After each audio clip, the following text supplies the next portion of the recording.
The same thing with the Muslims in Cambodia. The Khmer Muslims are also the children of Muslim traders. Muslim traders and Sufis going into Southeast Asia and establishing contact with the Cambodians. Here you have a Buddhist culture that came out of India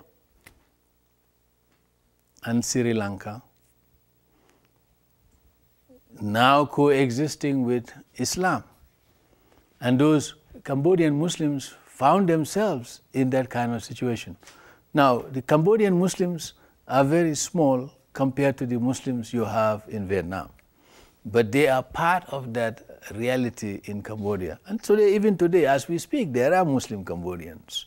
And they have their own halal stores, just like I pointed out to you in Singapore, in Thailand, in Burma, where you have Muslim minorities. The Muslims are very concerned about halal food.